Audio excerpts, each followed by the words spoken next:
Les réseaux sociaux pourraient bientôt être interdits aux moins de 15 ans en France. C'est en tout cas ce qu'a promis Emmanuel Macron ce mardi sur France 2. Mais alors pourquoi cette annonce maintenant? Comment compte-t-il s'y prendre? Et est-ce que ça a déjà été fait dans d'autres pays? Salut, c'est Blanche, j'espère que vous allez bien. Hugo revient demain. Ces derniers jours, il a tourné 3 grosses interviews qui seront bientôt disponibles sur notre chaîne Grand Format. On est parti pour un nouveau résumé de l'actualité en une dizaine de minutes. Ce mardi, sur France 2, Emmanuel Macron a donc réaffirmé sa volonté d'interdire les réseaux sociaux aux moins de 15 ans. Cette annonce, elle intervient suite à l'arrestation d'un collégien ce mardi matin, après qu'il a poignardé à mort une surveillante lors d'un contrôle de gendarmes devant son collège à Nogent, en Haute-Marne. Immédiatement, le président a pointé du doigt la responsabilité des réseaux sociaux dans cet acte, estimant qu'ils jouent un rôle néfaste dans le comportement des jeunes. Il a donc déclaré que si une réglementation européenne n'était pas mise en place dans les mois à venir, la France prendrait seule l'initiative d'interdire les réseaux sociaux aux plus jeunes. Aujourd'hui, les grandes plateformes comme TikTok, Facebook, Instagram ou Snapchat fixent l'âge minimum à 13 ans, mais en pratique, il est facile de contourner cette règle. En France, une enquête de la CNIL, donc la Commission nationale de l'informatique et des libertés, réalisée en 2021, indiquait que la première inscription sur un réseau social se faisait en moyenne vers 8 ans et demi et que plus de la moitié des enfants de 10 à 14 ans étaient présents sur ces plateformes. Mais alors avant de revenir sur cette interdiction, que disent les spécialistes sur l'usage des réseaux sociaux par les plus jeunes? Ce mercredi, le rapport annuel du groupe de droits des enfants Kids Rights a alerté sur une crise majeure de la santé mentale des enfants, aggravée par l'expansion incontrôlée des réseaux sociaux. Réalisé en collaboration avec l'université Erasmus de Rotterdam, le rapport révèle qu'au niveau mondial, plus de 14% des jeunes âgés de 10 à 19 ans souffrent de troubles mentaux. Chez les 15-19 ans, le taux moyen de suicide atteint 6 pour 100 000. Kids Rights établit une corrélation troublante entre cette détérioration de la santé mentale et une utilisation jugée problématique des réseaux sociaux, c'est-à-dire compulsive et addictive. Cette tendance, elle est confirmée par l'Organisation mondiale de la santé qui en septembre avait publié une étude montrant qu'un adolescent sur 10 présentait des signes d'addiction aux réseaux sociaux. Les conséquences, elles peuvent être multiples, comme développer de l'anxiété, une dépression, des troubles du comportement alimentaire, des difficultés scolaires, être victime de harcèlement ou encore avoir une perte d'estime de soi. À noter cependant que l'OMS reconnaît certains bénéfices aux réseaux sociaux, comme la possibilité de créer des liens avec des jeunes qui partagent les mêmes intérêts. Tout n'est donc pas tout noir. Alors maintenant qu'on a dit ça, quelle est la loi en France sur les réseaux sociaux et comment Emmanuel Macron compte-t-il mettre en place une interdiction aux moins de 15 ans? Alors je vous le disais, c'est pas la première fois qu'Emmanuel Macron et le gouvernement plaident pour interdire l'accès aux réseaux sociaux aux moins de 15 ans. En mai, Clara Chapaz, la ministre déléguée au numérique, avait annoncé que la France se donnait 3 mois pour convaincre ses partenaires européens de mettre en place une vérification obligatoire de l'âge sur les réseaux sociaux et sinon le gouvernement français prendrait sa décision seul. En réalité, en France, il existe déjà un cadre législatif autour de cette question. En 2023, une loi sur la majorité numérique a été votée, fixant à 15 ans l'âge minimum pour s'inscrire seul sur un réseau social. En dessous de cet âge, en théorie, l'accord parental est donc requis et les plateformes sont censées vérifier l'âge des utilisateurs. Mais dans les faits, ce texte n'est pas appliqué en raison de doutes sur sa conformité au droit européen, notamment le Digital Services Act,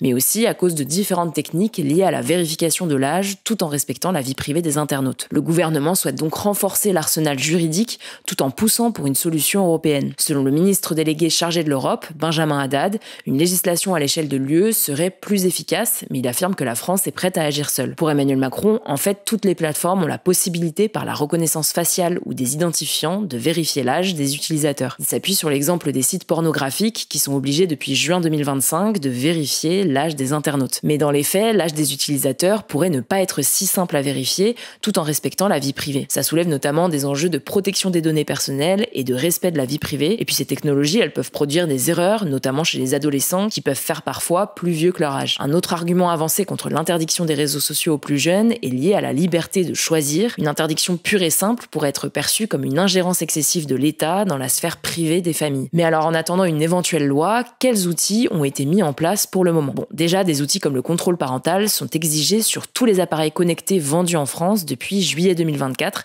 mais leur activation, elle reste optionnelle. Du côté des réseaux sociaux, des outils de contrôle parental ont aussi été progressivement mis en place. Par exemple, Instagram et TikTok limitent les fonctionnalités des comptes de mineurs, les rendant privés par défaut. On a aussi vu il y a quelques mois la création des comptes adolescents par Meta, donc la maison mère de Facebook et Instagram, qui nécessite une autorisation parentale pour passer en public. Ces comptes incluent un filtre contre les contenus sensibles et un mode sommeil bloquant les notifications entre 22h et 7h. TikTok propose aussi des rappels pour pour faire des pauses. Mais les plateformes estiment que la responsabilité du contrôle devrait revenir aux opérateurs téléphoniques et aux gestionnaires d'App Store, comme Apple et Google, qu'elles jugent mieux placés pour vérifier l'âge réel des utilisateurs. En tout cas, face aux inquiétudes liées à l'addiction des jeunes aux réseaux sociaux, plusieurs pays ont renforcé leur législation. L'Australie a par exemple voté une loi interdisant l'accès aux moins de 16 ans, sous peine d'amende, qui doit entrer en application en novembre. En Chine, les moins de 14 ans ne peuvent pas passer plus de 40 minutes par jour sur Douyin, la version chinoise de TikTok. Aux États-Unis, une douzaine d'États, dont la Floride, ont imposé des limites d'âge pour s'inscrire sur les réseaux sociaux. Alors avant de laisser la parole à Samy pour les actualités en bref, je voulais aussi revenir sur deux autres annonces qui ont été faites suite au meurtre de la surveillante en Haute-Marne. Le Premier ministre François Bayrou a annoncé que la vente de couteaux aux mineurs, qui peut constituer une arme, serait interdite dans les 15 prochains jours. Je vous mets des liens en description si vous voulez en savoir plus. Et de son côté, la ministre de l'Éducation nationale, Elisabeth Borne, a demandé ce mercredi matin sur France Inter qu'une minute de silence soit observée dans tous les établissements scolaires ce jeudi midi. Je vous laisse avec Samy pour les actualités en bref. Merci Blanche et bonjour à tous. On commence avec cette actu. Aux États-Unis, après Los Angeles, la mobilisation contre la politique migratoire de Donald Trump s'est étendue à de nombreuses autres grandes villes américaines comme Chicago, Seattle ou encore Atlanta. À New York, quelques milliers de personnes se sont réunies ce mardi selon l'AFP. Au Texas, le gouverneur républicain Greg Abbott, donc soutien à Donald Trump, a également annoncé déployer les militaires réservistes de la garde nationale alors que des mobilisations sont attendues d'ici la fin de semaine. À Los Angeles, là où les manifestations ont commencé, le président américain a déployé des milliers de militaires de la garde nationale et 700 Marines, une décision à laquelle s'opposent les autorités locales californiennes qui estiment que la situation est sous contrôle. Le gouverneur démocrate de la Californie, donc cette fois-ci opposé à Donald Trump, a notamment dénoncé, je cite, le fantasme délirant d'un président aux penchants dictatoriaux et le fait, je cite, que la démocratie est attaquée sous nos yeux. De son côté, Donald Trump a qualifié ce mardi les manifestants de Los Angeles d'animaux et a estimé que ceux qui portaient des drapeaux étrangers voulaient, je cite, envahir les États-Unis. Un couvre-feu partiel entre 20h et 6h du matin a aussi été déclaré à Los Angeles. Selon le média américain CNN, des dizaines de personnes qui ont manifesté malgré le couvre-feu ont été arrêtées. Si vous voulez en savoir plus, c'était le sujet à la une des actus d'hier. Deuxième actu, la Chine et les États-Unis ont annoncé s'être mis d'accord sur un cadre général concernant les droits de douane dans la nuit de mardi à mercredi. Pour rappel, Donald Trump avait imposé d'importantes surtaxes douanières sur des produits du monde entier, en particulier sur les produits chinois. En réaction, la Chine avait également relevé ses droits de douane sur les produits américains, ce qui avait perturbé le marché financier à l'échelle mondiale. Depuis, de nombreuses négociations ont eu lieu, ce qui avait par exemple permis de mener à une trêve dans laquelle une partie des surtaxes des droits de douane entre les deux pays était suspendue. Pour les États-Unis, l'objectif de cet accord est principalement de rétablir le rythme d'expédition des terres rares chinoises essentielles à la fabrication de batteries électriques ou encore de systèmes de défense américains comme les missiles ou encore les radars et les satellites. Pour la Chine, l'objectif est d'éviter que les exportations de produits chinois aux États-Unis continuent de baisser, notamment en poussant les États-Unis à atténuer certains contrôles qui sont faits sur les produits chinois. L'accord négocié doit encore être validé par le président américain Donald Trump et le président chinois Xi Jinping. On suivra ça. Troisième actu, l'Union européenne a proposé ce mardi de nouvelles sanctions contre la Russie pour accentuer la pression sur le pays qui refuse toujours un cessez-le-feu. Parmi ces sanctions, on retrouve notamment le fait d'abaisser de 60 à 45 $ le plafond de prix de vente du baril de pétrole russe. Selon la Commission européenne, l'une des principales instances de l'UE, le pétrole russe représente un tiers des revenus de la Russie, donc baisser son prix revient à diminuer les revenus russes. L'Union européenne propose également des sanctions dans le domaine bancaire. En plus des 23 banques exclues du service SWIFT, une messagerie sécurisée permettant les transactions internationales,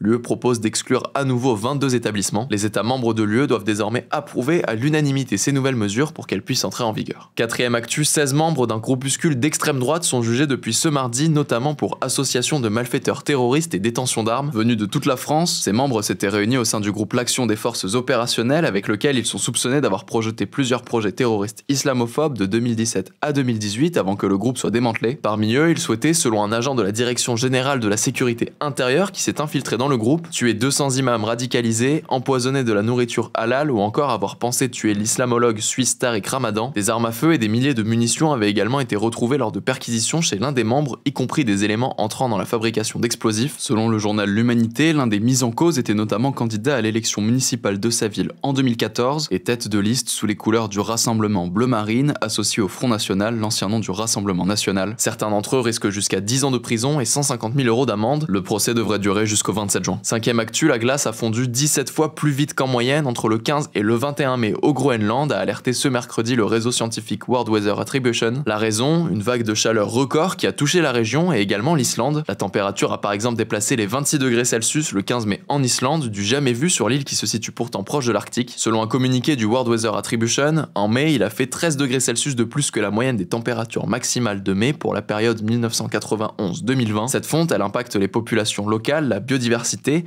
et accélère également le niveau de la montée des eaux. Selon Frédéric Otto, l'une des autrices du rapport, une telle situation aurait été impossible sans le changement climatique. Selon l'Observatoire européen Copernicus, le mois de mai a d'ailleurs été le deuxième mois de mai le plus chaud de l'histoire moderne dans le monde, juste derrière mai 2024. Sixième actu, le médecin français Baptiste André, qui faisait partie des 12 passagers du voilier humanitaire Madeleine, est rentré en France ce mardi. Si vous n'aviez pas suivi, le bateau a été arraisonné par Israël ce lundi alors qu'il tentait de rallier la bande de Gaza pour apporter des produits de première nécessité aux Palestiniens. Au micro de France Inter, il a dénoncé une arrestation israélienne illégale survenue à plus de 100 miles des côtes palestiniennes, ce qui constitue une infraction au droit de la mer et au droit international. Selon lui, il n'y a pas eu d'acte de violence physique, mais il dénonce cependant des privations de sommeil sur l'activiste suédoise Greta Thunberg. Toujours selon lui, dès que quelqu'un commençait à s'endormir, les services de l'immigration israéliens mettaient de la musique très forte et dansaient devant eux. Il dénonce également avoir eu des difficultés d'accès à l'eau et à la nourriture, en précisant que ses camarades et lui n'ont eu aucun accès aux sanitaires. Selon Jean-Noël Barrot, le ministre français des Affaires étrangères, l'eurodéputé LFI Rima Hassan et les 3 autres Français retenus en Israël seront expulsés jeudi et vendredi vers la France. Et on termine avec cette actu, le Sénat a adopté la proposition de loi pour limiter la fast fashion en France, et notamment Shein